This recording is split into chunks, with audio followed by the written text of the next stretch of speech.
نحمدہ و نصلی علی رسولہ الکریم۔ قال الامام حجۃ الاسلام الشاہ ولی اللہ دہلوی باب بقیت مباحث الاحسان، یہ اس مبحث کا تیسرا باب ہے اور اس میں احسان سے متعلق بنیادی اساسی امور جو اس علم سے متعلق تھے ان پر گفتگو کی جاتی ہے۔ پہلے دو ابواب میں شاہ صاحب نے یہ بات واضح کی ہے کہ ایک علم الشرائع ہے اور ایک علم الاحسان۔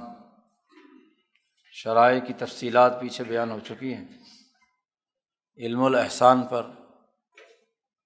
یہاں ان ابواب سے بات چل رہی تھی۔ پھر علم الاحسان کے حوالے سے بنیادی بات یہ ارشاد فرمائی کہ انسانی اعمال جو اخلاق پیدا کرنے کا ذریعہ بنتے ہیں تو پہلے ان اخلاق کا تعین ہونا ضروری ہے کہ وہ اخلاق کون سے ہیں۔ تو یہ بات واضح کی گئی کہ وہ بنیادی طور پر اخلاق چار ہیں: طہارت، اخبات، سماحت اور عدالت۔ چار بنیادی اخلاق کا حصول تمام تر شرائع سے مقصود ہے۔ اخلاق پیدا ہوں، یہ اخلاق کیسے پیدا ہوں گے؟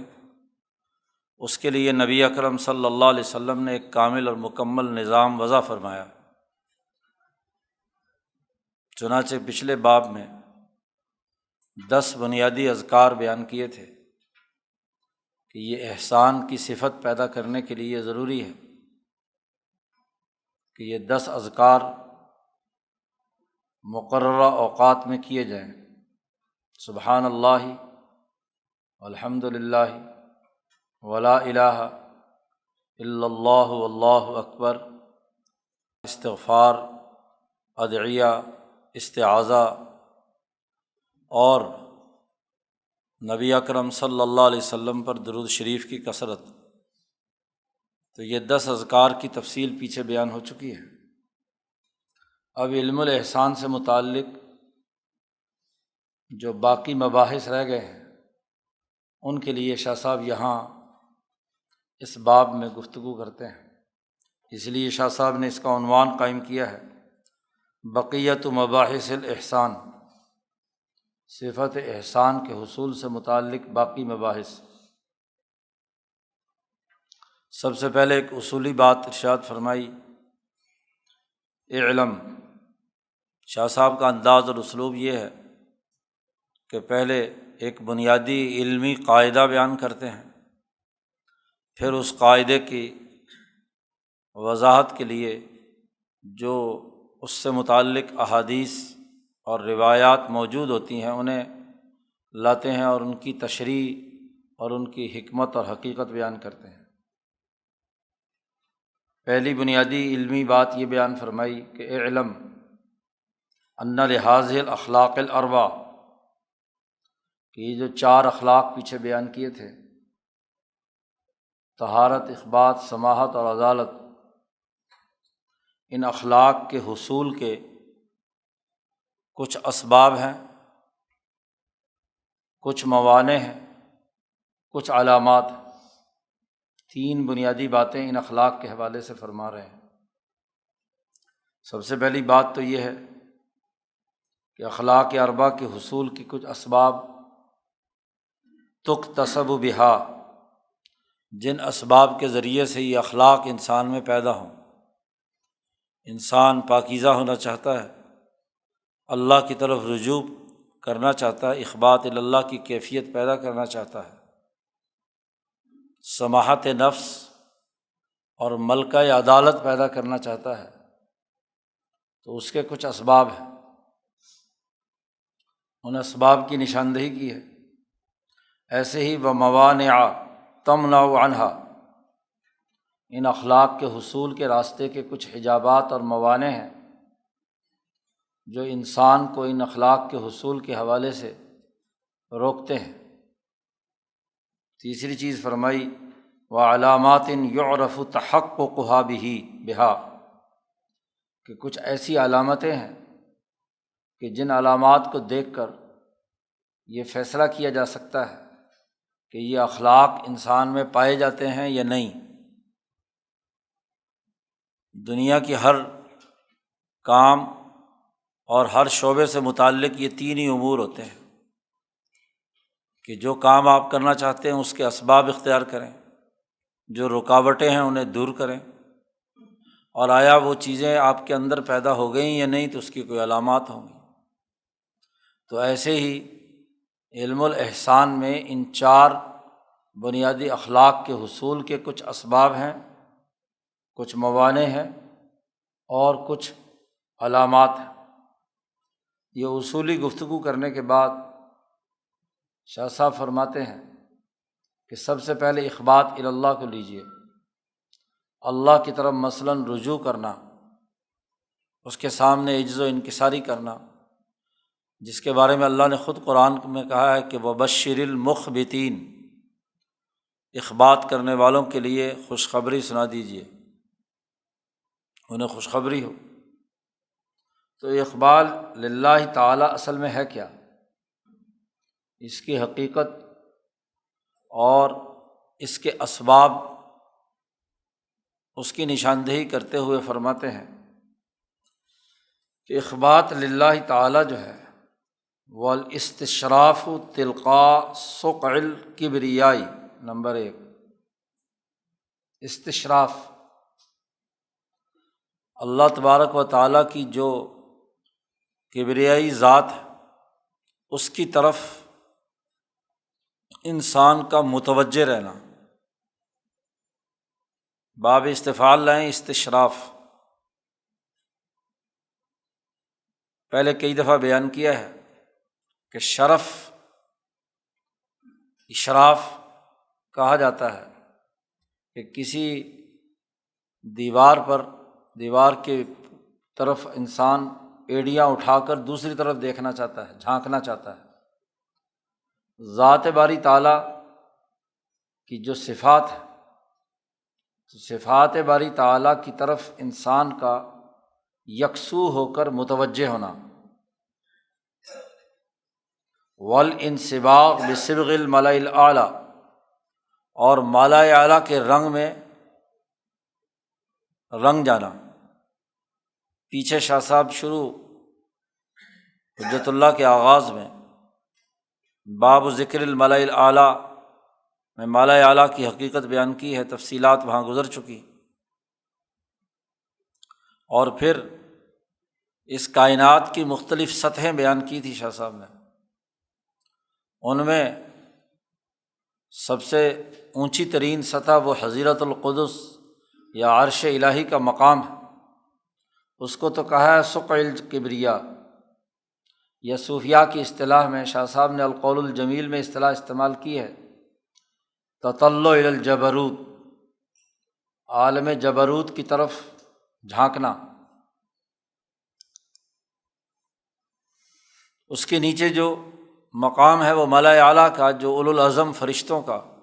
اونچے درجے کے مقربین بارگاہ الہی لوگوں کا مقام ہے،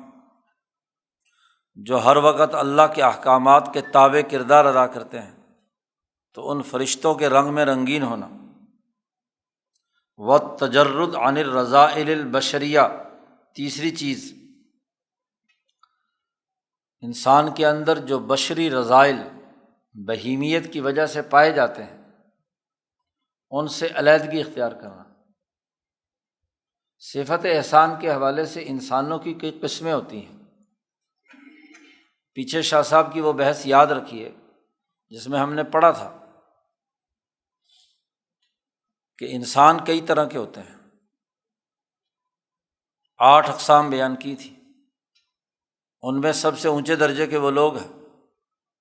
جن کی ملکیت عالیہ ہوتی ہے۔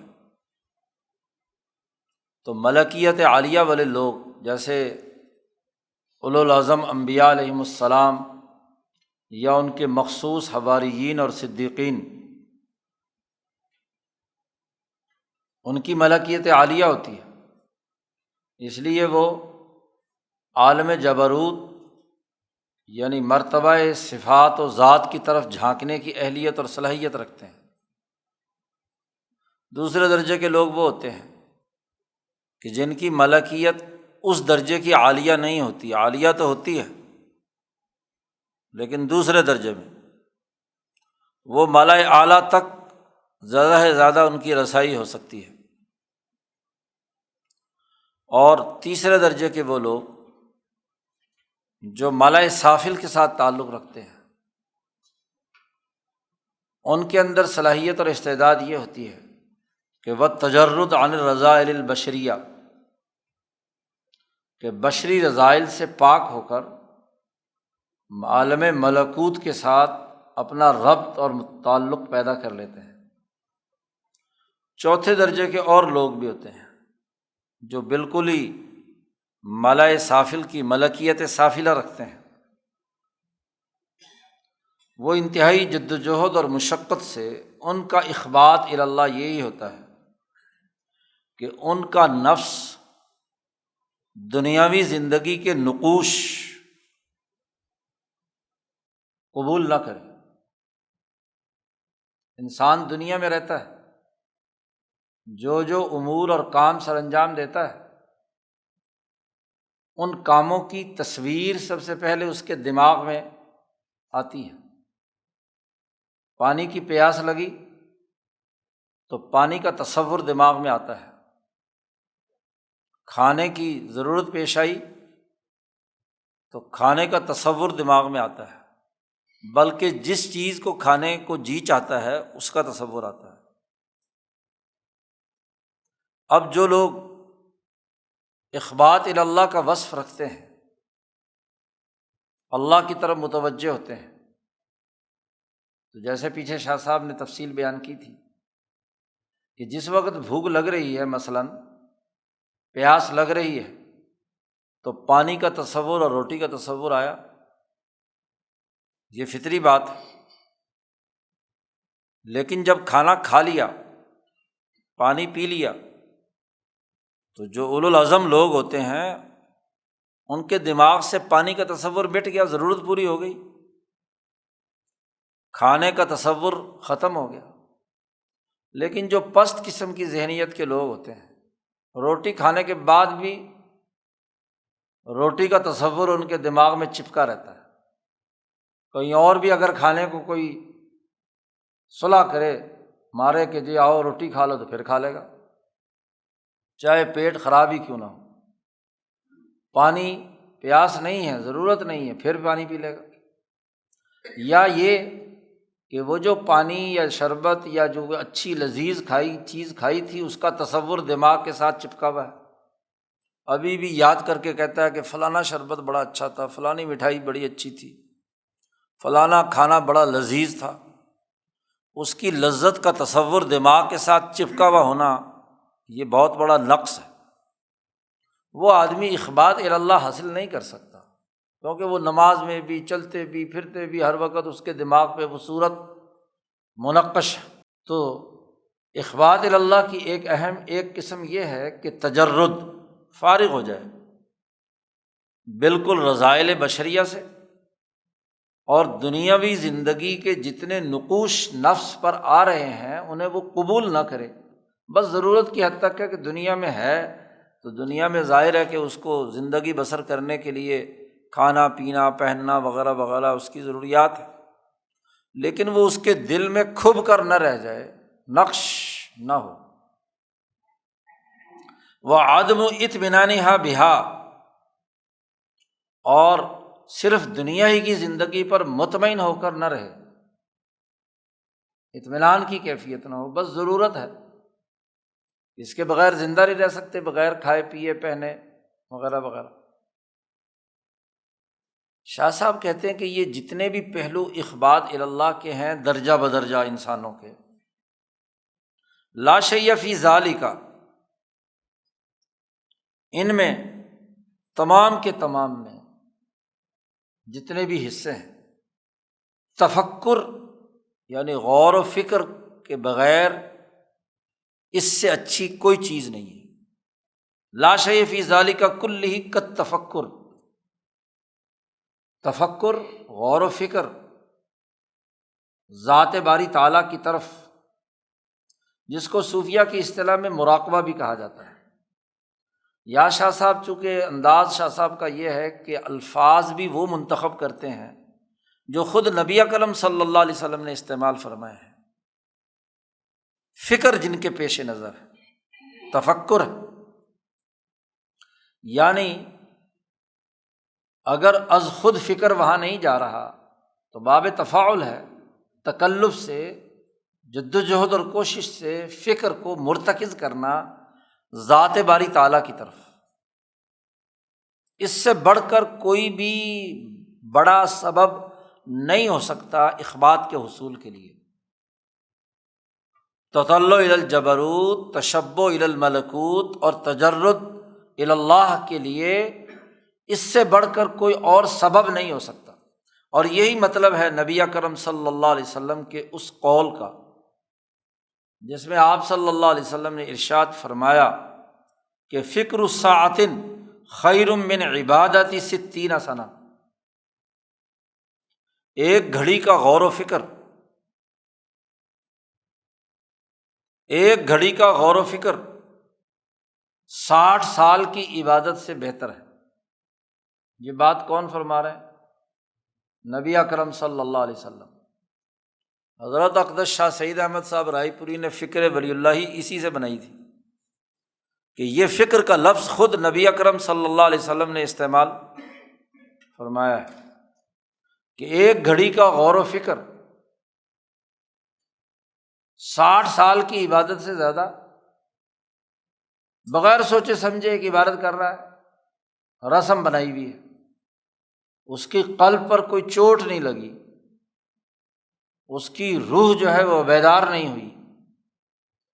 اس میں یہ اخلاق اربع پیدا نہیں ہوئے، تو ایسی ظاہری رسمی عبادت یا نماز تو پرانے اور بوسیدہ کپڑے کی طرح لپیٹ کر منہ پر مار دی جاتی ہے۔ فکر ضروری ہے، اس لیے ایک گھڑی کا، ایک گھنٹے کا فکر کہاں 60 سال کی عبادت۔ اب اس کا مطلب یہ ہوا کہ ان اخلاق اربع اور بالخصوص اخبات اللہ، اللہ کی طرف متوجہ ہونا، صفت احسان کے حصول کے لیے اس میں بنیادی کردار تفکر کا ہے۔ اگر تو از خود فکر بیدار ہو جائے تو سبحان اللہ، اور اگر ایسا نہ ہو تو پھر آدمی جد و جہد اور کوشش سے اس فکر اور غور کو اپنے اندر پیدا کرنے کی کوشش کرے، یہ ہے تفکر۔ شاہ صاحب فرماتے ہیں کہ یہ تفکر کی چند اقسام ہیں، وَهُوَ عَلَىٰ أَنْوَاعٍ، 5 قسمیں بیان کی ہیں تفکر کی۔ ایک قسم ممنوع ہے اور 4 قسمیں اختیار کرنا ضروری ہے۔ منہا، نمبر 1، التفکر فی ذات اللہ تعالی، اللہ تبارک و تعالیٰ کی ذات کی حقیقت معلوم کرنے کے لیے غور و فکر کرنا پہلی قسم ہے، اور یہ ممنوع ہے کہ ذات باری تعالیٰ کی حقیقت کیا ہے، نوعیت کیا ہے، وغیرہ وغیرہ، اس سوال پر غور و فکر کرنا ممنوع ہے۔ وقد نہل انبیاء صلوات اللہ علیہم عنہ، انبیاء علیہم السلام جتنے بھی قاطبتاً ہیں، آدم علیہ السلام سے لے کر حضرت محمد مصطفیٰ صلی اللہ علیہ وسلم تک، تمام نے منع کیا ہے، اس لیے کہ عام انسان ذات باری تعالیٰ کی حقیقت معلوم کرنے کی طاقت نہیں رکھتے۔ اللہ تبارک و تعالیٰ کی ذات کے بارے میں سب سے بڑے عالم انبیاء ہوتے ہیں۔ خود حضور صلی اللہ علیہ وسلم نے فرمایا کہ میں تم سب سے زیادہ بڑا عالم ہوں، زیادہ معرفت رکھتا ہوں ذات باری تعالیٰ کی۔ تو انبیاء کا معاملہ تو الگ ہے، عام انسان ذات باری تعالیٰ کا ادراک، اس کی حقیقت نہیں پہنچ سکتا۔ وَهُوَ اللطیف الخبیر، خود قرآن نے کہہ دیا۔ چنانچہ نبی اکرم صلی اللہ علیہ وسلم کا ایک ارشاد صاحب نقل کرتے ہیں، دو روایتیں ہیں۔ ایک میں حضور صلی اللہ علیہ وسلم نے فرمایا کہ تفکروا فی آلاء اللہ، اللہ کی نعمتوں میں غور و فکر کرو، ولا تفکروا فی اللہ، اللہ میں غور و فکر مت کرو۔ خود نبی اکرم صلی اللہ علیہ وسلم نے ممانعت فرما دی۔ اسی طرح دوسری روایت میں جو حضرت ابن عباس رضی اللہ تعالیٰ عنہ سے مروی ہے کہ تفکروا فی کل شیء، ہر چیز میں غور و فکر کرو، ولا تفکروا فی ذات اللہ تعالی، اللہ کی ذات کے بارے میں غور و فکر مت کرو، کیونکہ انسان کی رسائی نہیں ہے وہاں۔ تو یہ تفکر فی ذات اللہ یہ ایک قسم ہے تفکر کی، لیکن اس کو روک دیا گیا، ممنوع قرار دے دیا گیا۔ نمبر 2، ومنها التفکر فی صفات اللہ تعالی، اللہ کی صفات کے بارے میں غور و فکر کرنا۔ مثلاً اللہ عالم ہے، قدیر ہے، رحیم ہے، محیط ہے، علم، قدرہ، رحمت، احاطہ، یہ اور باقی پیچھے صفات کی بحث میں جو اصول البر بیان کیے تھے، 8 بنیادی صفات، الحی ہے، القیوم ہے، وغیرہ وغیرہ۔ شاہ صاحب کہتے ہیں یہ صفات باری تعالیٰ میں غور و فکر کرنا، اسی کو اہل سلوک نے، صوفیہ نے تعبیر کیا ہے مراقبے سے، کہ وہ جو اپنے مریدین کو مراقبہ کرواتے ہیں، تو مراقبہ کہہ لو یا تفکر فی صفات اللہ کہہ لو، یہ ضروری ہے۔ اخبات الی اللہ کے لیے یہ مراقبہ اللہ کی صفات کے غور و فکر کا یہ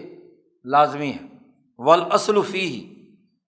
اور اس تفکر فی صفات اللہ کی اصل اور بنیاد نبی اکرم صلی اللہ علیہ وسلم کی وہ حدیث ہے جو بخاری اور مسلم میں متفقہ طور پر موجود ہے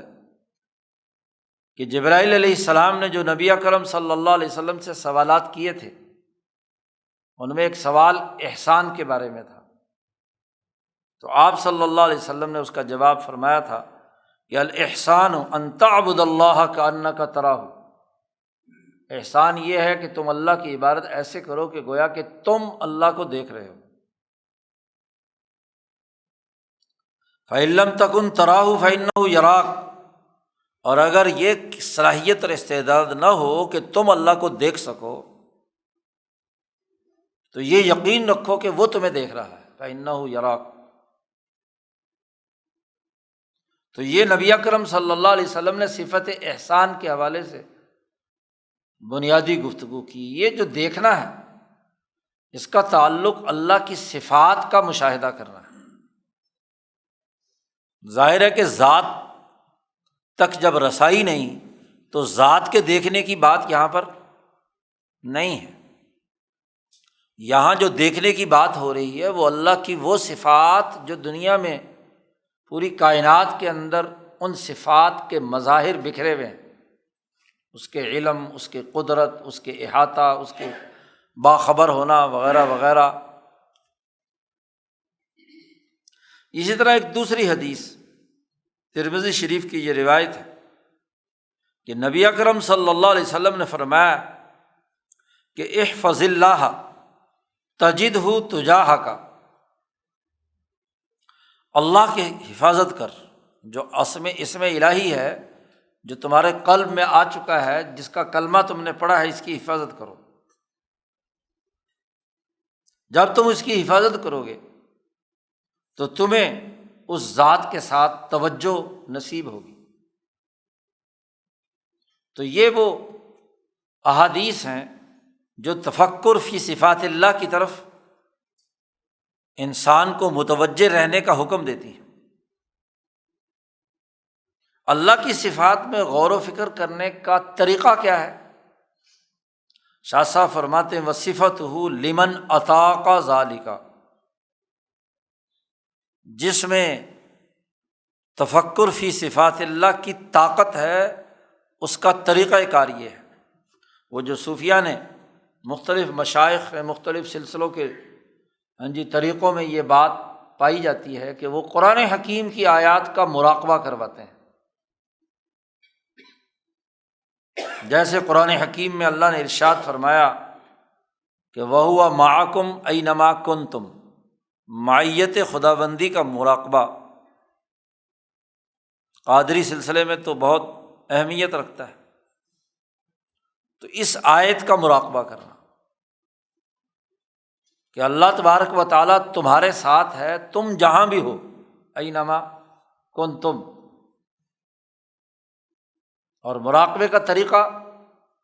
جیسا کہ آگے آ رہا ہے، شاہ صاحب نے بیان کیا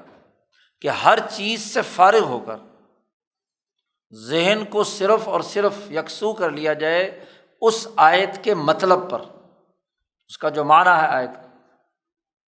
بھوک بھی نہ ہو، پیاس بھی نہ ہو، بول و براز کی بھی بات نہ ہو، کوئی اور نیند ویند کا غلبہ بھی نہ ہو، چاق و چوبند ہو کر بیٹھے اور اپنے دماغ کو، قلب کو ہر طرح کے دنیاوی خیال سے فارغ کر کے صرف اور صرف اس آیت کے معنی پر غور و فکر کرے، تب تفکر فی صفات اللہ کی یہ کیفیت، معیت خداوندی کی کیفیت جو ہے یہ پیدا ہوتی ہے۔ یا اسی طرح اللہ تعالیٰ کا یہ قول، سب وہ آیات جمع کر دیں شاہ صاحب نے جو چاروں سلسلوں میں، قادریہ، نقشبندیہ، سہروردیہ، چشتیہ میں صوفیہ بیان کرتے ہیں۔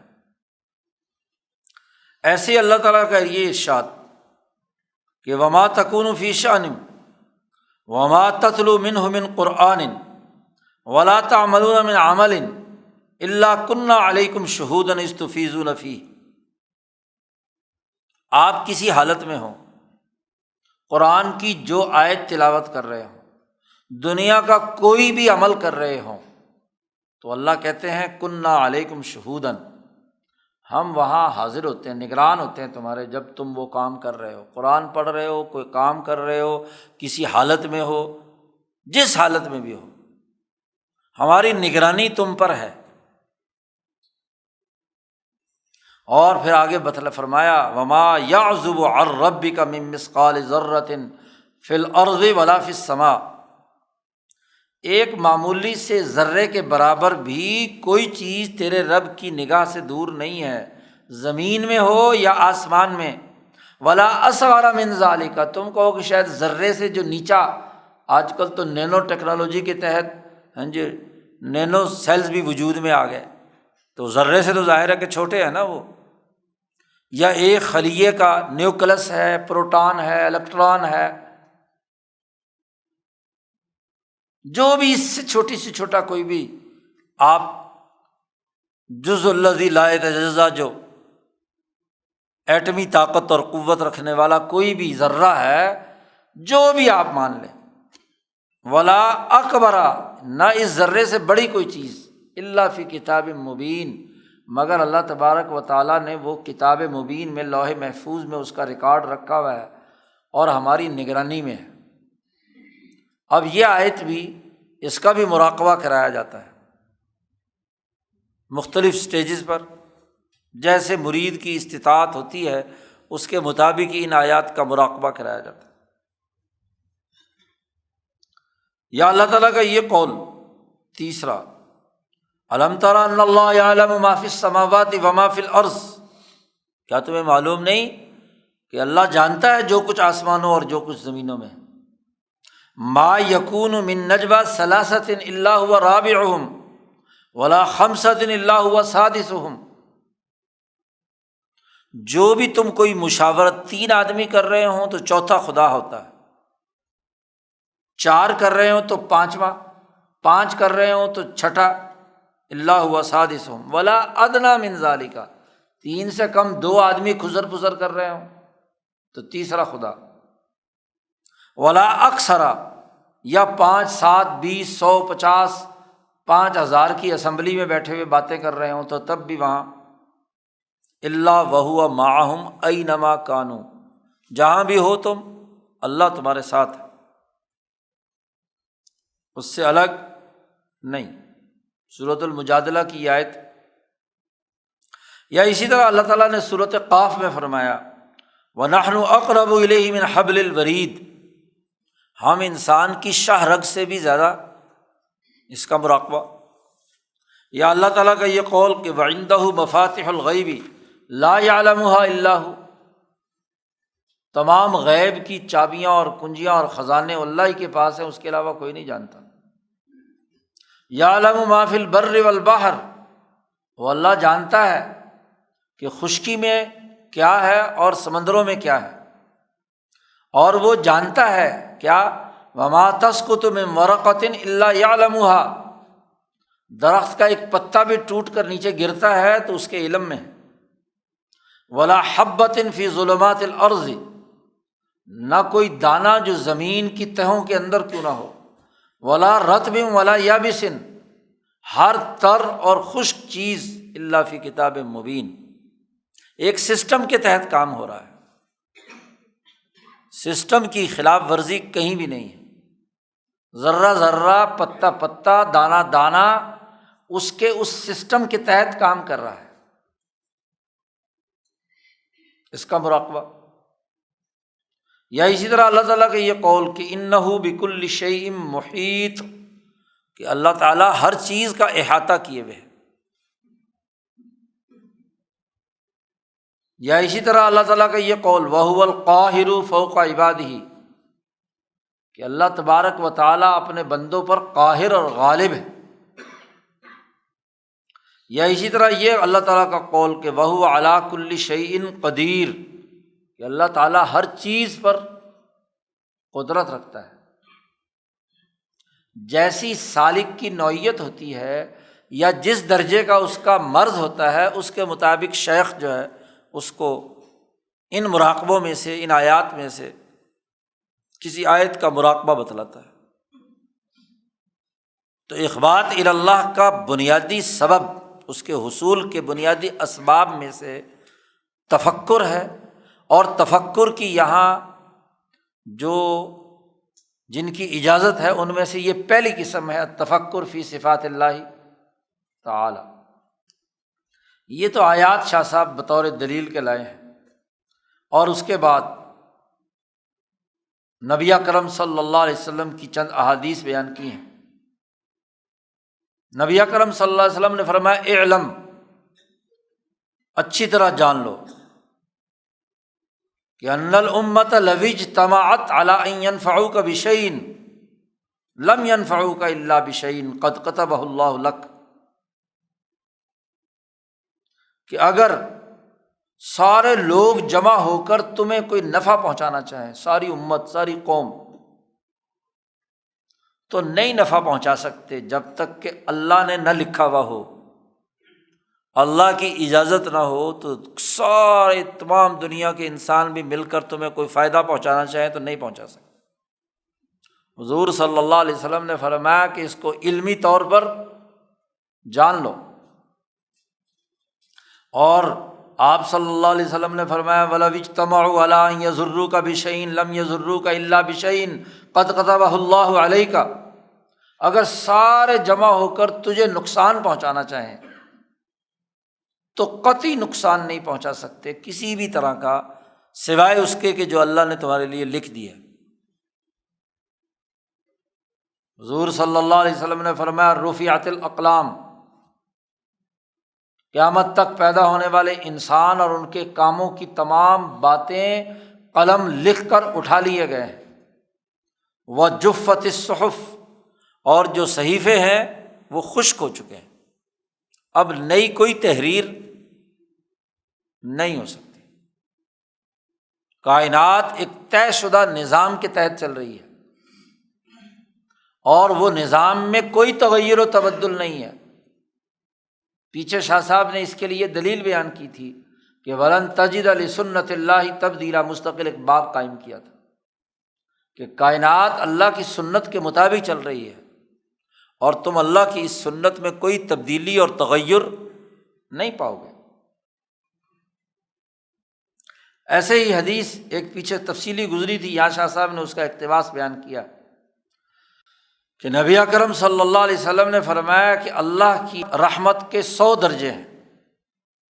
اس کا ایک درجہ دنیا میں نازل ہوا ہے، جتنے جانداروں میں، انسانوں میں، مخلوقات میں تم محبت اور تعلق اور رحمت اور شفقت دیکھتے ہو، وہ اس ایک درجے میں ہے۔ 99 درجے اللہ نے اپنے پاس رکھے ہوئے، اور وہ قیامت کے دن اس رحمت کا اظہار انسانیت پر کرے گا۔ تو یہ احادیث اس تفکر فی صفات اللہ پر دلالت کرتی ہے۔ شاہ صاحب کہتے ہیں کہ جو آدمی مراقبہ کرنا چاہے یا تفکر فی صفات اللہ میں متوجہ ہونا چاہے تو ثم یتصور معنی هذه الآیات،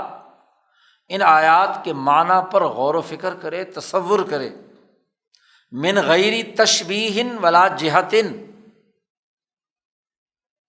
کہ اللہ کی ان صفات کی کسی سے نہ مشابہت ہے، نہ اس کی کوئی جہت ہے، کیونکہ خود ذات باری تعالیٰ وراء الورا ہے، تو اس کی صفات کی بھی کوئی جہت اور وہ کسی مخلوق کے کام کے مشابہ بھی نہیں ہو سکتی۔ بلکہ کیا کرے؟ بل یستحضر اتصافہ تعالی بتلک الاوصاف فقط، کہ یہ اوصاف ذات باری تعالیٰ کے ہیں، اس وصف ہونے کو مستحضر کرے۔ شاہ صاحب کہتے فَإِن ضَعُفَ عَن تَصَوُّرِهَا، جب ایک آیت کا مراقبہ شروع کیا اور اس کا تصور دماغ میں باندھ کر اپنے فکر کی پرواز کو بلند کیا، اور یہ تصور بعد میں کچھ وقت گزرنے کے بعد کمزور پڑے، تو دوبارہ وہ آیت پڑھ لے، اعاد الآیہ، اور پھر تصور کرے، اور پھر کمزور پڑنے لگے تو پھر کرے، کم از کم 3 دفعہ کی مقدار، مسلسل، یا جیسے مرض کی نوعیت ہو اس کے مطابق، جیسے شیخ بتلائے اس کے مطابق کرے۔ شاہ صاحب کہتے ہیں اس کے لیے ایسا وقت منتخب کرے کہ جہاں نہ اسے پخانے کی حاجت ہو، نہ اسے پیشاب کی حاجت ہو، نہ بھوکا ہو، نہ غصے کی حالت میں ہو، اشتعال کی حالت میں بھی نہ ہو، اور نہ ہی سونے کی اور اونگنے کی حالت میں ہو۔ وبالجملہ، خلاصہ یہ ہے کہ دل ہر طرح کی تشویشات سے فارغ ہو کر یہ تفکر فی صفات اللہ کا کام عمل کیا جائے۔ اس سے صفت احسان پیدا ہوتی ہے، اور صفت احسان میں بھی اخبات الی اللہ کا وصف انسان کے اندر آتا ہے، خلق انسان میں آتا ہے۔ تفکر کی تیسری قسم التفکر فی افعال اللہ تعالی الباہرہ، اللہ کے وہ واضح افعال جو اس کائنات کے اندر کار فرما ہیں، ان میں غور و فکر کرنا۔ مرتبہ صفات کے بعد تفکر کی اگلی قسم افعال خداوندی کے اندر غور و فکر کرنا۔ اس کی اصل بنیاد تو خود قرآن حکیم کی آیت ہے کہ اللہ پاک نے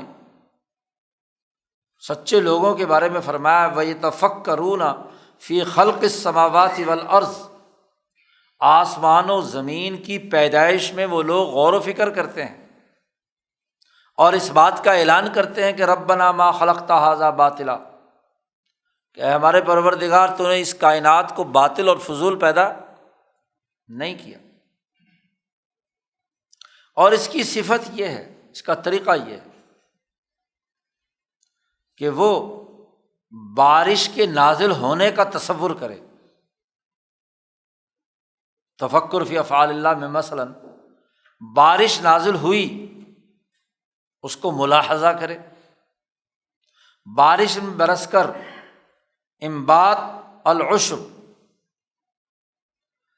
کہ اس کے ذریعے سے پھل فروٹ غذائیں گندم وغیرہ وغیرہ گھاس پھوس وغیرہ اگا، تو کیسے ایک مردہ زمین پر بارش برسی اللہ کے فعل سے، اللہ نے بارش برسائی، اس نے کیسے اس میں سے نباتات اگائے، پھر ان نباتات میں مختلف پھل فروٹ وغیرہ وغیرہ گندم یہ وہ ان پر غور و فکر کرے، پھر اس کا تیار ہو کر انسان کی خوراک اور اس کی جسمانی ضروریات کا عمل، خوراک اس نے کھائی، جسم کے اندر ہضم ہوئی، توانائی پیدا ہوئی، تو یہ ساری حمد و ثنا اس تناظر میں کہ اللہ کے اس فعل نے جو کائنات کے اندر اللہ نے بارش برسانے کا کیا، ہمارے لیے کتنی طرح طرح کی غذائیں پیدا کی، اور اللہ کے اس احسان میں مستغرق ہو جائے، غرق کر لے اپنے آپ کو۔ یہ تفکر فی افعال اللہ تعالی۔ شاہ صاحب نے دوسری جگہ پر اس کو توحید افعالی کہا ہے، پہلے والے کو توحید صفاتی، اور یہ توحید، یہ صوفیاء کی اصطلاحات۔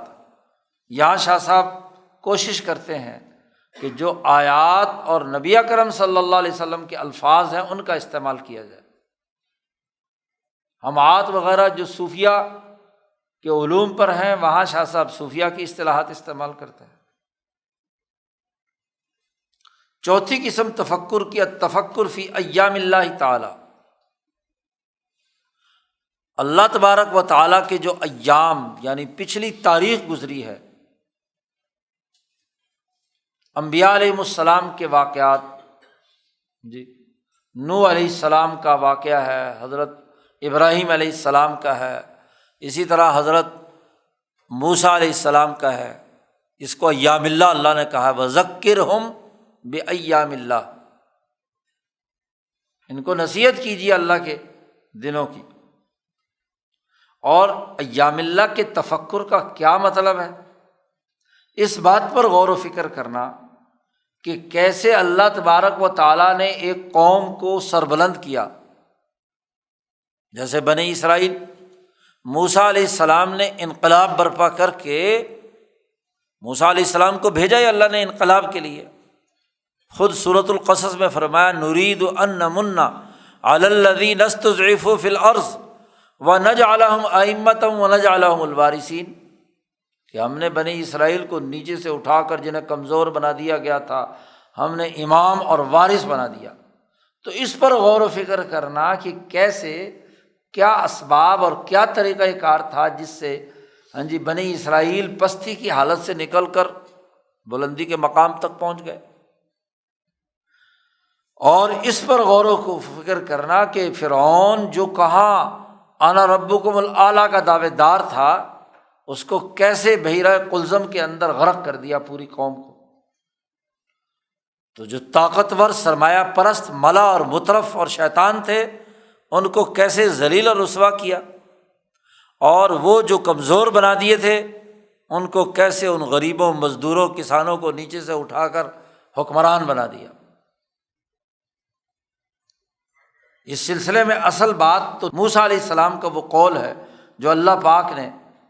ذکر کیا ہے، وذکرہم بایام اللہ۔ پیچھے آپ پڑھ چکے ہیں کہ تذکیر بایام اللہ جو قرآن حکیم میں ہے، اس کے آغاز کرنے والے موسیٰ علیہ السلام۔ فإن ذالک، اس لیے کہ یہ مراقبہ ایام اللہ میں، یہ تفکر، یہ انسان کے نفس کو دنیا سے دور کرتا ہے، اور دنیا سے مراد سرمایہ پرستی، دولت کی ہوس، جاہ پرستی، لیڈرشپ اور قیادت، دوسروں کو غلام بنانے کا مرض، اس سے نجات ملتی ہے۔ تو یہ ایام اللہ ماضی کے وہ واقعات جو قرآن حکیم نے بیان کیے ہیں، تاریخ سے سبق حاصل کرنا، یہ تفکر فی ایام اللہ ہے۔ پانچویں اور آخری قسم، التفکر فی الموت وما بعدہ، غور و فکر کرنا موت کے بارے میں، اور موت کے بعد کے جو معاملات نبی اکرم صلی اللہ علیہ وسلم نے بیان فرمائے ہیں کہ مرنا ہے اور قبر میں جانا ہے، اور پھر برزخ، اور پھر حشر، اور پھر آگے اگلے حساب کتاب کے مراحل، ان پر غور و فکر کرنا۔ اس سلسلے میں اصل تو نبی اکرم صلی اللہ علیہ وسلم کی یہ حدیث کہ آپ صلی اللہ علیہ وسلم نے فرمایا کہ اذکروا حازم اللذات الموت، یاد رکھو لذتوں کو توڑنے والی کو، لذتوں کو فنا کی گھاٹ اتارنے والی، اور وہ کیا ہے؟ آپ صلی اللہ علیہ وسلم نے فرمایا کہ الموت۔ اور اس کا طریقہ یہ ہے کہ انسان اپنے نفس کے حوالے سے اس بات پر غور و فکر کرے، تصور کرے کہ دنیا سے اس کے نفس کا رشتہ منقطع ہونا ہے، آج نہیں تو کل، کل نہیں تو پرسوں، موت تو آنی ہے، اور وہاں اسے اپنے ہر اچھے اور برے کا حساب کتاب دینا ہے، اور جو بھی اس کے لیے اللہ کی طرف سے جزا یا سزا ہوگی اس پر سے اسے گزرنا ہے۔ تو یہ مراقبہ، موت کا مراقبہ اور موت کے بعد کے معاملات کا مراقبہ، یہ بھی انسان کے لیے لازمی اور ضروری ہے۔ اخبات اللہ پیدا کرنے کے لیے یہ 4 مراقبے یا 4 طرح کے تفکر پیدا کرنا ضروری ہے، صرف ایک ہی نہیں کہ واقعات پر صرف غور و فکر کرے، ایام اللہ پر، اللہ کی صفات میں غور و فکر، اللہ کے افعال میں، جی اللہ کی جو گزری ہوئی انبیاء علیہم السلام کی تاریخ ہے ایام اللہ اس پر، اور مرنے کے بعد کے حالات پر، یہ ہے پورا کا پورا فکر مکمل، یہ تفکر ہے۔ شاہ صاحب فرماتے ہیں کہ ان 4 اقسام میں سے جو آخری 2 قسمیں ہیں پیچھے والی، موت اور ایام اللہ والی،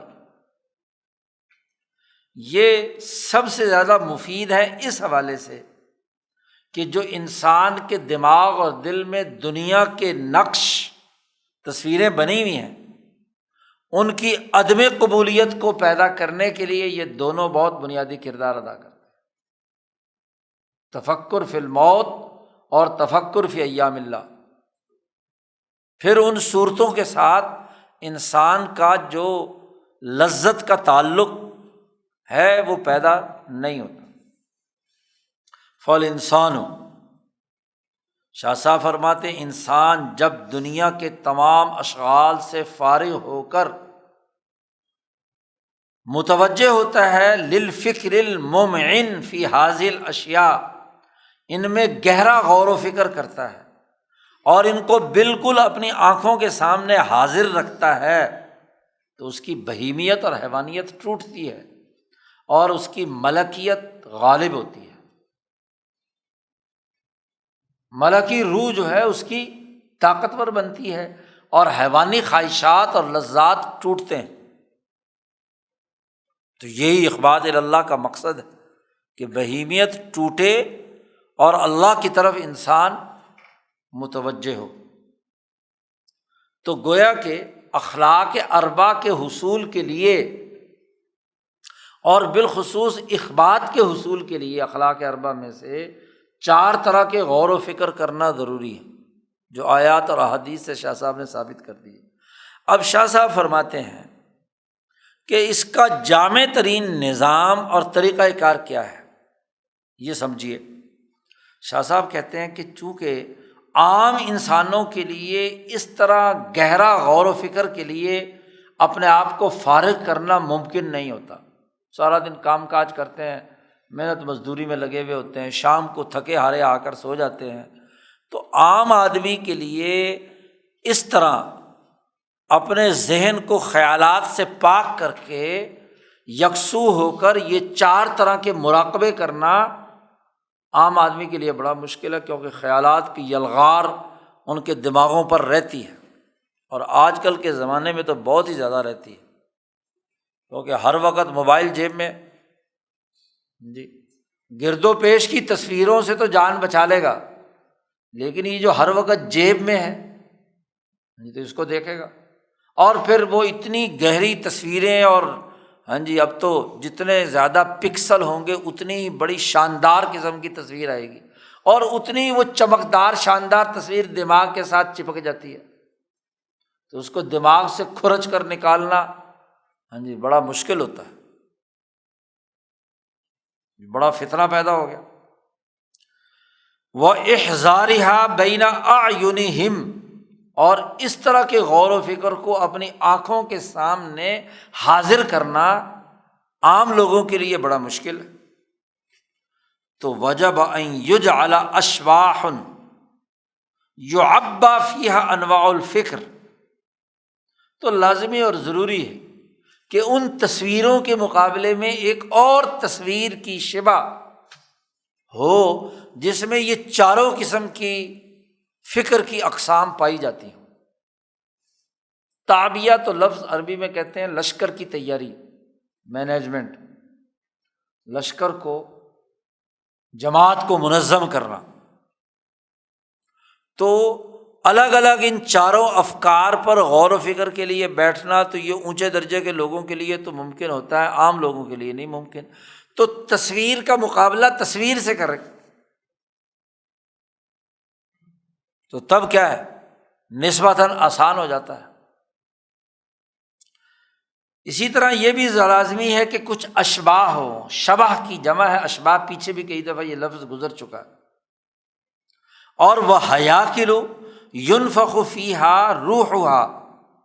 ایسا سٹرکچر، ہیکل کی جمع ہے حیاکل، ایسا تشخص یا سٹرکچر، ڈھانچہ کہ جن میں ان چاروں افکار کی روح ڈال دی گئی ہو، اللہ کی صفات کا مظہر بھی ہوں، اللہ کے افعال کا مظہر بھی ہوں، تاریخی استدلال بھی اس سے سمجھ میں آ جائے، اور موت کی حقیقت بھی اس میں آ جائے، چاروں کی چاروں چیزیں، تاکہ عام آدمی اس ایک چیز کی تصویر اپنے دماغ میں بنا لے اور اس کی تلاوت کرتا رہے، تو اس سے جیسے جس کے اندر استطاعت یا جس کی تقدیر میں اللہ نے جیسا لکھا ہوا ہے اتنا تو فائدہ اٹھائے گا ہی۔ شاہ صاحب کہتے ہیں ان چاروں افکار کا جو جامع نظام ہے وہ کتاب مقدس قرآن حکیم کی تلاوت میں ہے۔ وقد اوتی النبی صلی اللہ علیہ وسلم القرآن جامعا لہذه الانواع، نبی اکرم صلی اللہ علیہ وسلم کو اللہ نے قرآن حکیم عطا کیا جو ان تمام چاروں درجے کی افکار، تفکر پیدا کرنے کا جامع نظام ہے۔ نہ صرف قرآن بلکہ ومثلہ معہ، جتنے قرآن کی مقدار ہے اتنی ہی صحیح ترین احادیث جو نبی اکرم صلی اللہ علیہ وسلم کو دی گئیں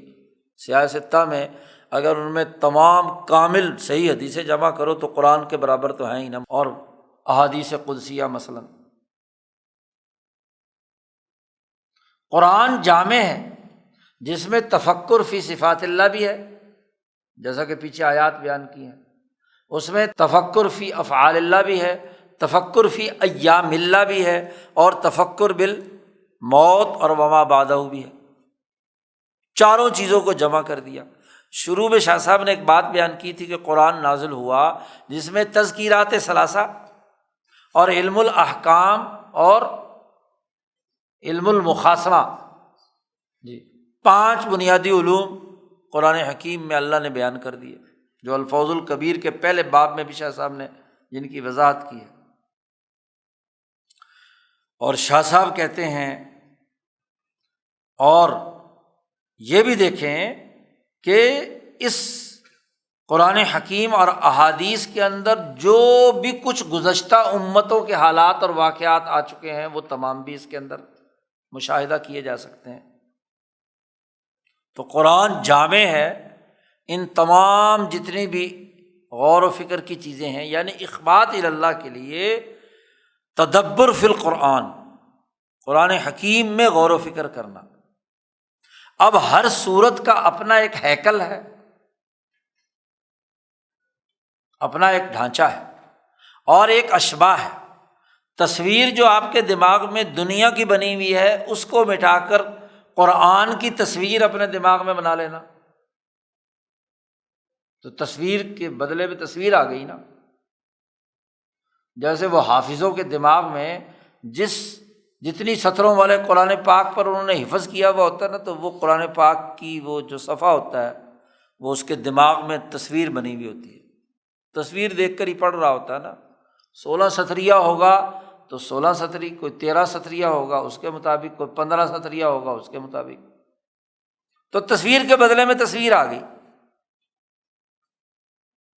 عام آدمی کے لیے، قاری کے لیے تو یہی ہے کہ وہ اس تصویر کو مٹائے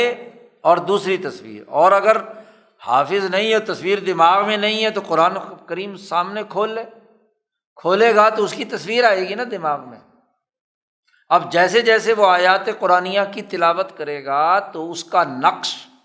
اس کے دماغ میں بنے گا، اور وہ جو نقش پہلے بنے ہوئے ہیں روٹی کے، کھانے کے، پینے کے، ادھر ادھر کے ڈراموں شراموں کے، وہ سارے کے سارے ختم ہوں گے۔ لیکن دیکھ قرآن پر رہا ہو اور تصور میں کوئی اور تصویر ہو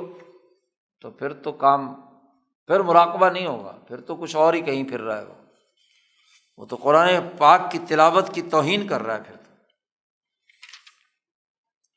چنانچہ فاقتضت الحکمت، حکمت کا تقاضا یہ تھا کہ عام لوگوں کو، مسلمانوں کو ترغیب دی جائے کہ وہ تلاوت قرآن حکیم کریں۔ چنانچہ نبی اکرم صلی اللہ علیہ وسلم نے اس کے فضائل اور اس کی ترغیب کا حکم دیا، اور آپ صلی اللہ علیہ وسلم نے اس کی فضیلت بیان کی، پورے قرآن حکیم اور اس کی تلاوت کی فضیلت بیان کی، اور پھر یہ بھی کہ صورتوں کی فضیلت بیان کی، اور بعض صورتوں کی بعض آیات کی فضیلت بیان کی۔ چنانچہ جیسا کہ یہاں وہ جو احادیث جن میں قرآن حکیم کی تلاوت اور اس کی فضیلت سے متعلق امور بیان کیا، ان کا ایک جامع خلاصہ شاہ صاحب نے 5-6 نکات میں بیان کر دیا۔ شاہ صاحب فرماتے کہ فشبہ النبی صلی اللہ علیہ وسلم الفائدۃ المعنویۃ الحاصلۃ من الآیۃ، کسی ایک آیت کی تلاوت سے جو معنوی فائدہ انسان کو حاصل ہوتا ہے، اس کی تشبیہ دی ایک ایسے فائدے سے جو محسوس ہے، لا انفع منہا عند العرب، عربوں کے ہاں اس سے زیادہ بہتر تشبیہ نہیں ہو سکتی۔ مثلاً اس حدیث کا ایک تھوڑا سا ٹکڑا شاہ صاحب، چونکہ تفصیلی حدیث نہیں لاتے اس لیے کہ شاہ صاحب کو پتہ ہے کہ جو پڑھنے والے ہیں انہوں نے پہلے احادیث کی کتابیں پڑھی ہوں گی تو وہاں سے تفصیل سے دیکھ لیں گے، اشارہ کر دیتے ہیں۔ نبی اکرم صلی اللہ علیہ وسلم نے، یہ مسلم شریف کی روایت ہے، آپ صلی اللہ علیہ وسلم نے ایک دفعہ صحابہ سے کہا ایکم یحب ان یغدو کل یوم الی بطحان او العقیق، مدینہ منورہ میں فرمایا کہ کوئی آدمی وادی عقیق میں تم میں سے کوئی آدمی جائے روزانہ صبح کو، کیا کوئی پسند کرے گا کہ ہر روز وادی عقیق میں یا وادی بطحان میں جائے اور وہاں سے 2 بڑے بڑے کوہان والی اونٹنیاں لے کر آئے، کوماوتینی، ناقتینی کوماوینی، کوما اس اونٹنی کو کہتے ہیں جس کی کوہان درمیان میں سے بہت اونچی ہو، من غیر اسم ولا قطع رحم، کسی رشتے کو توڑے بغیر اور بغیر کسی جرم اور گناہ کے جائے وادی میں سے 2 اونٹنیاں پکڑ کر لے آئے۔ تو صحابہ نے کہا یا رسول اللہ، ہم میں سے ہر آدمی یہ بات پسند کرے گا کہ آپ اجازت دیں، ابھی جاتے ہیں، جا کر اونٹنیاں لے آتے ہیں۔ آپ صلی اللہ علیہ وسلم نے ارشاد فرمایا کہ کیا تم میں سے کوئی آدمی مسجد میں جائے، وہاں جا کر اللہ کی کتاب کی 2 آیتیں پڑھ لے، تلاوت کرے، اس کی تعلیم حاصل کرے، فَيُعَلِّمَ أَوْ يَقْرَأ، 2 آیتیں وہ تلاوت کرے، تو یہ بہتر ہے 2 اونٹنیوں کو وادی عقیق سے پکڑ کر لانے میں، اور اگر 3 آیتیں پڑھے تو 3 اونٹنیاں، 4 آیتیں پڑھے تو 4 اونٹنیاں، جتنی بھی گنتی بڑھاتا جائے۔ اب یہ آپ صلی اللہ علیہ وسلم نے آیات کا جو معنوی فائدہ تھا اس کو 2 اونٹنیوں کے فائدہ محسوسہ کے تناظر میں عربوں کو سمجھایا، غیر عربوں کو تو اونٹنیوں سے کیا تعلق ہے۔ عربوں کو خاص طور پر اونٹنیوں سے بہت بڑا مال، قیمتی مال سمجھا جاتا تھا، اس لیے ان کے سامنے اس طرح آپ صلی اللہ علیہ وسلم نے اس کی تشبیہ دی۔ اس کو شاہ صاحب کہتے ہیں وَهِيَ نَاقَةٌ قَوْمَا، یا ایک روایت میں آتا ہے خلیفتٌ سمینۃ، ایسی اونٹنی جو گیابن ہو اور موٹی تازی ہو، تصویراً للمعنی و تمثیلاً لہو، حضور نے اس کی تصویر اور اس کی فضیلت بیان کرنے کے لیے، کیونکہ ہر آیت، امام انقلاب مولانا عبید اللہ سندھی فرماتے ہیں کہ ہر آیت ایک مفہوم کلی رکھتی ہے، اور وہ مفہوم کلی انسانی سوسائٹی کے کسی نہ کسی شعبے کے بارے میں ہمیں رہنمائی دے رہی ہوتی ہے، یا خدا پرستی کی، یا انسان دوستی کی، اللہ سے تعلق کی، یا کسی سماجی معاملے کے، معاہدہ نکاح، معاہدہ سیاست، معاہدہ معیشت، وغیرہ وغیرہ کسی سے متعلق۔ تو آیات قرآنیہ مفاہیم کلیہ رکھتی ہیں۔ تو دو آیتیں اگر کوئی سمجھ کر پڑھ لے تو اونٹنیاں اس کے مقابلے میں کیا حیثیت رکھتی ہیں۔ تو دو آیتوں پر ہی غور و فکر اور تدبر، بلکہ صوفیہ کے ہاں تو ایک آیت سے بھی آدھی آیت وَهُوَ مَعَكُمْ أَيْنَمَا كُنْتُمْ، یہ پوری آیت کا ایک ٹکڑا ہے، اور اسی کا مراقبہ اگر کرتا ہے تو اونٹنیاں کیا حیثیت رکھتی ہیں اس کے مقابلے میں۔ یا نبی اکرم صلی اللہ علیہ وسلم نے تشبیہ دی کہ جو آدمی تلاوت کرتا ہے وہ گویا کہ فرشتے کی طرح ہے بالملائکہ، کیونکہ قرآن حکیم فرشتوں کے ذریعے سے آیا، جبرائیل امین لے کر آئے، تو گویا کہ وہ انسان جو تلاوت کر رہا ہے گویا کہ فرشتہ ہے اس دنیا میں، اس کو تشبیہ دی نبی اکرم صلی اللہ علیہ وسلم فرشتے سے۔ یا اسی طرح نبی اکرم صلی اللہ علیہ وسلم نے آیات کے پڑھنے کا اجر بیان کیا کہ ایک حرف پر کتنی نیکیاں ملتی ہیں، کہ ہر حرف پر نیکیاں ملتی ہیں۔ نبی اکرم صلی اللہ علیہ وسلم نے فرمایا کہ من قرأ حرفا من کتاب اللہ فلہ بہ حسنہ، جس نے ایک آیت بھی تلاوت کی تو اس کے لیے بھی ایک اس کو اجر ملے گا۔ یا جیسے فرمایا الماہر بالقرآن مع سفرۃ الکرام، کہ جو قرآن کا ماہر ہے وہ فرشتوں کے ساتھ شامل ہو گیا، وہ وہی ہے جو قرآن کے پورے نظام کو سمجھتا ہے اور اس مہارت کو آگے منتقل بھی کرتا ہے۔ یا اسی طرح نبی اکرم صلی اللہ علیہ وسلم نے لوگوں کے درجے بیان کیے ہیں۔ بخاری کے آخری باب کے اندر وہ احادیث موجود ہے، ختم بخاری میں ہم پڑھتے ہیں یہاں کہ جس میں نبی اکرم صلی اللہ علیہ وسلم نے مومن کی، منافق کی مثال دی ہے۔ وہ مومن جو قرآن پڑھتا ہے اس کی مثال دی تھی اترجا کی طرح، شکنجبین، اور دوسرا جو مومن قاری تو ہے لیکن پڑھ نہیں رہا، تو اس کی مثال وہاں نبی اکرم صلی اللہ علیہ وسلم دی ہے کھجور کی۔ اور وہ منافق قرآن حکیم بھی نہیں پڑھ رہا تو اس کی مثال دی ہے وہاں حنظلہ سے، کوڑ تمہ، حنظلہ کڑوا ترین۔ اور وہ منافق جو قرآن پڑھ رہا ہے منافق، اس کی مثال دی ہے وہاں ریحانہ، ریحان کا پھول۔ اب اس کی خوشبو تو ہوتی ہے لیکن خود ذائقہ اس کا کڑوا ہوتا ہے۔ تو یہ تفصیل اس حدیث میں موجود ہے۔ تو فضیلت بیان کی قرآن پڑھنے والے کی۔ اسی طرح نبی اکرم صلی اللہ علیہ وسلم نے قرآن کی صورتوں کے بارے میں فرمایا کہ قیامت کے دن یہ اپنا ایک جسم رکھیں گی، صورتوں کا وہ جسم نظر بھی آئے گا اور وہ چھوئیں گی بھی، چھوا بھی جا سکتا ہے، اور وہ جو آدمی دنیا میں ان صورتوں کو پڑھتا رہا ہوگا ان کی طرف سے اللہ سے جھگڑیں گی، جیسا کہ حدیث میں آتا ہے زہراوین کے بارے میں، سورۃ البقرہ اور آل عمران کے بارے میں، کہ نبی اکرم صلی اللہ علیہ وسلم نے فرمایا کہ یہ دونوں صورتیں قیامت کے دن آئیں گی۔ یہ روایت پہلے گزر چکی ہے۔ ایسے کہ کانہما غمامتانی او غیایتانی، دو الفاظ استعمال کیے تھے، یا فرقانی، یا دو ایسی جماعتیں جو پرندوں کی اڑنے والی ہوں، طیر صواف،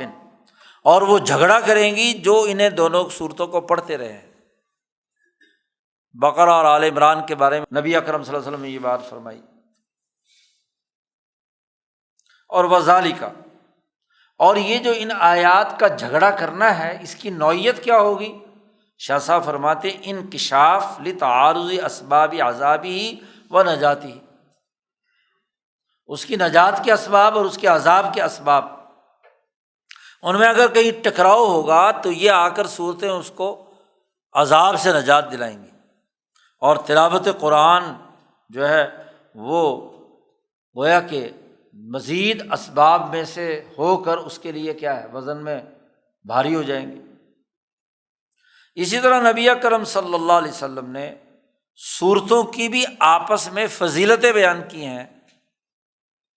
مختلف پہلوؤں سے ان میں فضیلتیں پائی جاتی ہیں۔ اور وَإِنَّمَا تَتَفَاضَلَ لِمَعَانٍ، کچھ معنوں اور مفاہیم کی وجہ سے ان کے اندر مرتبے اور فضیلتیں پائی جاتی ہیں۔ مثلاً شاہ صاحب فرماتے ہیں نمبر 1 کہ بعض صورتیں اللہ کی صفات میں غور و فکر کے حوالے سے زیادہ افضل ہیں، زیادہ اجمع ہے۔ مثلاً آیت الکرسی، آیت الکرسی کی تلاوت تفکر فی صفات اللہ میں افضل ہے، کہ جس میں ذات باری تعالیٰ کی جو صفات میں حی القیوم اور واسع کرسی السماوات والارض، یہ تفکر فی صفات اللہ پیدا کرنے میں بہت زیادہ افضل کردار ادا کرتی ہیں۔ یا سورۃ الحشر کی آخری آیات، تو وہ بھی هو اللہ الخالق البارئ المصور له الاسماء الحسنی، جی یہ آیات ہیں، یہ بھی کیا ہے، تدبر فی صفات اللہ پیدا کرنے میں بڑا اہم کردار ادا کرتی ہیں۔ یا جیسے سورۃ الاخلاص قل هو اللہ احد، تو شاہ صاحب فرماتے ہیں مثلاً یہ آیات اور خاص طور پر سورۃ الاخلاص جو ہے یہ اسم اعظم ہے اسماء الہیہ میں، تو جو اسم اعظم پڑھتا ہے تو اس کے لیے کیا ہے، فوائد ہی فوائد۔ ومنہا، کچھ صورتیں ایسی ہیں کہ بندوں کی زبانوں پر ان کا نزول ہوا تاکہ جان لیں کہ وہ اپنے رب کے ساتھ کیسے تقرب حاصل کریں گے۔ مثلاً ہر انسان کے لیے لازمی کر دیا کہ سورۃ فاتحہ پڑھے، تو سورۃ فاتحہ اس حوالے سے فضیلت رکھتی ہے کیونکہ جب ہر نماز میں پڑھنی ہے، ہر نماز کی ہر رکعت میں پڑھنی ہے، جی ان کی نسبت باقی صورتوں کے مقابلے میں ایسے ہی ہے جیسے فرائض کی نوافل کے مقابلے میں ہوتی ہے۔ اب سورۃ فاتحہ سمجھ لو کہ قرآن حکیم کے فرائض میں سے ہے، اسی لیے تو لا صلاۃ الا بفاتحۃ الکتاب کہ نماز نہیں ہوتی سورۃ فاتحہ کے بغیر، تو فرائض میں سے ہوگی۔ اور بعض صورتوں کو جو فضیلت حاصل ہے وہ چونکہ صورتوں میں سب سے زیادہ جامع معنی ہیں، جیسے زہراوین، سورۃ بقرہ اور آل عمران کا نام زہراوین ہے، تو چونکہ دونوں بہت جامع احکامات لیے ہوئے ہیں، امام انقلاب مولانا عبید اللہ سندھی فرماتے ہیں کہ سورۃ البقرہ اور آل عمران فرد کی شخصی تعمیر سے لے کر خلافت کبریٰ بین الاقوامی نظام تک کے تمام امور ان میں جمع کر دیے گئے سورۃ البقرہ میں، اور جو باقی کچھ رہ گئے تھے اس کا تکملہ اور تتمہ ہے سورۃ آل عمران۔ اس لیے حضرت عمر فاروق نے سورۃ البقرہ 8 سال میں پڑھی، یہاں ہمارا قاری جو ہے نا وہ 3 سال میں پورا قرآن پاک حفظ کر لیتا ہے، عمر فاروق رضی اللہ تعالیٰ عنہ صرف ایک سورت 8 سال میں پڑھی، اس کے معنی، مفہوم، غور و فکر اور تدبر کے ساتھ۔ یا جیسے نبی اکرم صلی اللہ علیہ وسلم نے سورۃ یاسین کے بارے میں فرمایا کہ انہ قلب القرآن، کہ یہ سورت جو ہے قرآن کا دل ہے، اس لیے کہ قلب وہ ہوتا ہے جو درمیان میں ہو، درمیان میں ہوتا ہے نا دل، سر اوپر اور باقی دھڑ نیچے۔ تو یہ صورت یاسین، صورت کی جو تقسیم کی گئی ہے صحابہ کے زمانے سے، ہاں جی، ان میں یہ صورت مثانی میں سے ہے، نہ معین میں سے نہ مفصلات میں سے۔ صورتوں کی 3 قسمیں ہیں، ایک وہ جو طوال مفصل کہلاتی ہیں بڑی، پھر معین کہلاتی ہیں، پھر کیا ہے مفصلات کہلاتی ہیں جو چھوٹی چھوٹی صورتیں آخری پارے میں ہیں، اور ایک کیا ہے 100 سے کم ہوں تو مثانی ہیں، 100 سے اوپر 200 تک ہوں تو معین کہلاتی ہیں، اور جو 200 سے اوپر ہیں وہ طوال کہلاتی ہیں۔ تو یہ مثانی ہے، درمیان میں ہے، 83 آیات ہیں سورۃ یاسین کی، اس لیے اس کو قلب القرآن کہا گیا۔ اور فضائل بھی بیان کیا نبی اکرم صلی اللہ علیہ وسلم نے۔ اور پھر اس سورۃ یاسین کا کمال یہ ہے کہ اس میں آیات توکل بھی ہیں، آیات تفویض، اپنے آپ کو اللہ کے سپرد کرنے والی آیات بھی ہیں، آیات توحید بھی ہیں، اور یہ تینوں شعبے محدث انطاکیہ کی زبان سے ادا کیے گئے ہیں۔ محدث نہیں ہے یہاں، محدث، جو نبی اکرم صلی اللہ علیہ وسلم نے فرمایا تھا کہ گزشتہ انبیاء کے جو نائبین ہیں محدث ہوتے تھے، اور میری امت میں اگر کوئی محدث ہے تو وہ عمر فاروق ہے، یعنی وہ فرد جس سے اللہ تعالیٰ باتیں کرتا ہے، اللہ کی باتیں جنہیں سمجھ آتی ہیں۔ اسی لیے قرآن کی آیات کے نزول سے ہفتہ 2 ہفتہ پہلے ہی وہ بات عمر فاروق کسی نہ کسی انداز میں آپ صلی اللہ علیہ وسلم کے سامنے بیان کر دیتے تھے، جیسے پردے والی آیت ہے وغیرہ وغیرہ۔ تو انطاکیہ وہ شہر ہے جس کا محدث، جس کا جملے سورۃ یاسین میں نقل کیے اللہ نے کہ وَمَا لِيَ لَا أَعْبُدُ الَّذِي فَطَرَنِي وَإِلَيْهِ تُرْجَعُونَ أَتَّخِذُ مِن دُونِهِ آلِهَةً۔ تو بہت عجیب و غریب انداز میں اس نے یہ خطاب اور تقریر کی ہے جی انبیاء کی حمایت میں۔ تو یہ اس لیے یہ صورت اس حوالے سے بڑی اہمیت رکھتی ہے۔ اور پھر اس ایک صورت میں یہ چاروں مضمون فنون مذکورہ بھی آ گئے، یعنی تفکر فی صفات اللہ بھی ہے اس میں، تفکر فی افعال اللہ بھی اس میں ہے، تفکر فی ایام اللہ بھی ہے، اور تفکر فی الموت وما بعدہ بھی ہے۔ موت کا تذکرہ اس صورت کے آخر میں جا کر اللہ پاک نے کیا ہے۔ تو اس لیے اس کو قلب القرآن کہا کہ جس میں تفکر کی ساری اقسام جمع ہو گئی۔ یا اسی طریقے سے نبی اکرم صلی اللہ علیہ وسلم نے سورۃ ملک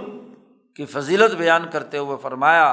کہ شفاعت لرجل حتی غفر لہ، کہ جو آدمی سورۃ ملک کثرت سے پڑھتا ہے تو وہ اس کی سفارش کرے گی جب تک کہ وہ بندہ معاف نہ کر دیا جائے۔ اور اس کا ایک قصہ بھی ہے، وَهَذِهِ قِصَّةُ رَجُلٍ رَآهُ النَّبِيُّ صلی اللہ علیہ وسلم فی بعض مکاشفاتہ، کہ یہاں پر ایک قصہ ایک دوسری روایت میں ہے کہ ایک صحابی تھے، وہ ایک قبر پر انہوں نے خیمہ لگا لیا، انہیں اندازہ نہیں تھا کہ یہ قبر ہے نیچے جی، اس قبر کے اوپر انہوں نے اپنا خیمہ لگا کر وہاں اپنی رہائش کر لی، اور وہاں وہ سورۃ ملک کی تلاوت کرتے رہے۔ ابن عباس کی روایت ہے کہ ایسا معاملہ پیش آیا جی، نبی اکرم صلی اللہ علیہ وسلم تشریف لائے تو آپ صلی اللہ علیہ وسلم نے فرمایا کہ یہ سورۃ ملک پڑھتا رہا اس لیے بچ گیا، ورنہ قبر کے اوپر قبر کی توہین کرنا، ہاں جی، اس کو عذاب سے کیا ہے، تو عذاب سے بچانے میں سورۃ الملک نے اس کا کردار ادا کیا۔ اور ایک اور حدیث میں ہے کہ قبر میں مردہ جاتا ہے، جب سورۃ ملک جس نے پڑھتا رہا تو سورۃ ملک سامنے آ جاتی ہے، اگر عذاب کے فرشتے آئیں اس کو روکتی ہے۔ تو یہ فضیلت بیان کی اس سورت کی۔ نبی اکرم صلی اللہ علیہ وسلم نے اسی طرح قرآن حکیم کو مسلسل یاد کرنے کا حکم دیا۔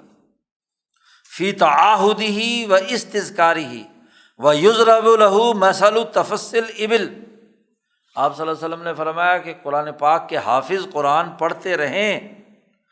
آپ صلی اللہ علیہ وسلم کے الفاظ ہیں تعاہد القرآن، جنہوں نے قرآن حفظ کیا ہے وہ قرآن پڑھتے رہیں۔ اللہ کی قسم، حضور نے فرمایا فوالذی نفسی بیدہ، اس ذات کی قسم جس کے قبضے میں میری روح ہے، لہو اشد تفصیٰ من الابل فی عقلہا، اونٹ کو رسی سے باندھ کر اگر کھونٹے سے باندھ کر جائے تو اونٹ جیسے رسی کھلا کر صحرا میں بھاگ جاتا ہے، یہ جو قرآن حکیم ہے اس سے زیادہ تیزی کے ساتھ بھاگ جاتا ہے۔ اور اس کی رسی کیا ہے؟ اس کا پڑھنا ہے، یاد رکھنا ہے، قرآن کو باندھ کر رکھنے، اس کا تلاوت کرتے رہنا ہے، یاد رکھنا ہے۔ تو اس کو تفصیل ابل کے ساتھ تشبیہ دے کر اہمیت بیان کی۔ اور اسی طرح اس بات کا بھی حکم دیا کہ قرآن حکیم ترتیل سے پڑھا جائے، ورتل القرآن ترتیلا۔ اور تلاوت کے وقت کے لیے یہ ادب بھی بیان کیا کہ قرآن اس وقت تک تلاوت کرتے رہنا چاہیے جب تک دل جمی کے ساتھ کر رہا ہو۔ حضور نے فرمایا کہ عند ائتلاف القلوب و جمع الخاطر و وفود النشاط، جب آدمی میں نشاط اور خوشی ہو، وافر جذبہ ہو تو پڑھے، اور اگر اکتاہٹ پیدا ہونا شروع ہو گئی، تھکاوٹ پیدا ہو گئی تو فوراً بند کر دے، کیونکہ اس سے تلاوت ایسے تھکی ہوئی یا سستی کے ساتھ پڑھی ہوئی تلاوت جو ہے اس کا کوئی فائدہ نہیں ہوتا۔ جی حضور نے فرمایا فَإِذَا اخْتَلَفْتُمْ، تمہیں اگر دل اچاٹ ہو رہا ہو تو فَقُومُوا عَنْهُ، اٹھ جاؤ، قرآن پاک بند کر دو، دوبارہ جو تقاضا پیدا ہوا ہے نیند کا، تھکاوٹ کا، اسے دور کرو، پھر نشاط پیدا ہو تو پھر تلاوت شروع کرو۔ اسی طرح نبی اکرم صلی اللہ علیہ وسلم نے یہ بھی حکم دیا کہ قرآن حکیم کی تلاوت اچھی آواز سے کرو، حسن الصوت بھی۔ حضور صلی اللہ علیہ وسلم نے فرمایا زینوا القرآن باصواتکم، اپنی آواز سے خوبصورت بناؤ قرآن کو، اس کی جو پورے مخارج اور صفات کے ساتھ اسے پڑھنا، پڑھنے والے کو، سننے والے کو محسوس ہو کہ واقعی قرآن پڑھا جا رہا ہے۔ یہ نہ ہو کہ ایسی بدی آواز میں ایسے غلط طریقے سے پڑھے جس میں نہ مخارج کا لحاظ نہ صفات کا لحاظ، معنی کچھ سے کچھ بن جائے، تو یہ ٹھیک نہیں ہے۔ اسی طرح نبی اکرم صلی اللہ علیہ وسلم نے فرمایا کہ جب قرآن حکیم کی تلاوت کرو تو رویا کرو، خاص طور پر وہ آیات جس میں جہنم کا ذکر ہے، قبر کا ہے، موت کا ہے۔ اور اگر رونا نہ آئے تو مصنوعی طور پر رونے کی سی شکل بنا لیا کرو تاکہ تفکر پیدا ہو، تقریباً للمراد وہو التفکر۔ اسی طرح نبی اکرم صلی اللہ علیہ وسلم نے فرمایا کہ جس نے قرآن حفظ کیا، یاد کیا، تو اس کا بھلانا حرام ہے، ممنوع قرار دے دیا۔ نبی اکرم صلی اللہ علیہ وسلم نے فرمایا ما من امرئ یقرأ القرآن ثم ینساہ، کوئی آدمی ایسا نہیں جس نے قرآن یاد کیا اور پھر بھلا دیا، تو اللہ کے ہاں کوڑی کے مرض کی طرح آئے گا، اجزم، جی جیسے کوڑی کے مرض کی حالت ہوتی ہے، تکلیف اور اذیت کی حالت میں ہوتا ہے، ایسا ہوگا کہ اللہ نے ایک اس کو علم دیا، کتاب دی، اور وہ اس نے کیا ہے، اس کی قدر نہیں کی، بھلا دیا، تو اس کی سزا بیان کی۔ ایسے ہی نبی اکرم صلی اللہ علیہ وسلم نے اسی اہمیت کے پیش نظر قرآن کا جو ختم ہے وہ 3 دنوں سے کم میں کرنے سے منع فرما دیا۔ ایک آدمی پوری نشاط اور توجہ کے ساتھ، وہ بھی بہت کوئی بڑا آدمی ہو، ہاں جی، دماغ والا بھی، عقل والا بھی، جسمانی والا، کہ 10 پارے اگر توجہ سے پڑھ لے تو بڑی بات ہے، اور جو 10 پارے سے بھی زیادہ پڑھتا ہے تو پھر تو کیا ہے، وہ آیات کاٹ رہا ہے، کترا کر رہا ہے، یا علمون تعلمون، آگے پیچھے کچھ پتہ نہیں، تو چل میں آیا، جیسے تراویح میں کیا ہے، قاری کترا کرتے ہیں، تو یہ تو توہین ہے۔ غور و فکر اور تدبر سے قرآن پڑھا جانا ہے، نہ یہ کہ بس گلے سے اتارنا ہے۔ اس لیے کہ شاہ صاحب فرماتے ہیں کہ اگر 10 پاروں سے زیادہ پڑھا تو گویا کہ توجہ ہی نہیں، اس کی تفقہ ہی نہیں اس کے معنی میں۔ اور یہ 10 پارے بھی بڑے لوگوں کے لیے تھے، آج کل تو یہ کیا ہے، ہمارے حضرت شاہ عبدالعزیز صاحب رائے پوری اس حوالے سے بڑے سخت تھے۔ حضرت تو فرماتے تھے اب تو 3 دن کا شبینہ بھی جائز نہیں ہے، کم از کم 10 دن لگائیں۔ مجھے اچھی طرح یاد ہے مری میں حضرت کا رمضان تھا، حضرت نے فرمایا کہ قرآن کو تم نے مذاق بنا لیا ہے، 3 راتوں میں قرآن پاک ختم کرتے ہو جی۔ ترتیل ختم ہو گئی، اس کا اہمیت ختم ہو گئی۔ اور حضرت تو سپیکر میں پڑھنے کے بھی بڑے خلاف تھے کہ لوگ کسی حالت میں ہے، کوئی کہیں بیٹھا ہوا ہے، کوئی بیت الخلاء میں ہے، کوئی ادھر، تم سپیکر کھول کے قرآن پاک پڑھ رہے ہو۔ قرآن کی عظمت صرف انہی کو سناؤ جو وہاں توجہ سے بیٹھے ہوں۔ حضرت جلسوں میں بھی تلاوت قرآن حکیم کی اجازت نہیں دیتے تھے جب تک کہ جلسے کا ہر فرد خاموش ہو کر تلاوت قرآن حکیم کے لیے متوجہ نہ ہو جائے۔ جب سب لوگ توجہ سے قرآن سننے کے لیے متوجہ ہو جائیں تو پھر قاری قرآن کی تلاوت کرے، اس سے پہلے حضرت تلاوت نہیں کرنے دیتے۔ تو اصل بنیادی چیز تو کیا ہے، اس کے وہ آداب ہیں۔ قرآن حکیم کی فضیلت ہی کے تناظر میں شاہ صاحب فرماتے ہیں کہ نبی اکرم صلی اللہ علیہ وسلم نے قرأت میں رخصت دی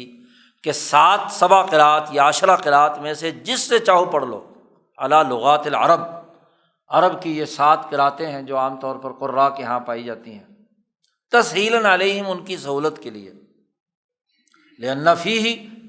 اس لیے کہ اس میں ایک امی بھی ہے، ایک بڑا بوڑھا بھی ہے، ایک بچہ بھی ہے، تو تمام کا لحاظ رکھ کر قرآن حکیم کی تلاوت جس کو جو سہولت ہو، کیونکہ 7 لہجے تھے حجاز میں، تو ہر لہجے والوں کو اپنے لہجے کے مطابق پڑھنے کی اجازت دی گئی۔ یہاں تک تو قرآن حکیم سے اخبات اللہ کس سے متعلق باتیں شاہ صاحب نے جمع کی۔ اس کے بعد شاہ صاحب فرماتے ہیں کہ وَمِمَّا أُوتِيَ النَّبِيُّ صلی اللہ علیہ وسلم فی غیر القرآن عنہ عز وجل، قرآن کے علاوہ جو احادیث قدسیاں ہیں وہ بھی اخبات اللہ کے اندر ایک اہم کردار ادا کرتی ہیں جی۔ تو قرآن حکیم کی بات یہاں مکمل ہو گئی، آگے یہ احادیث سے متعلق گفتگو ہے۔ اللہم صلی اللہ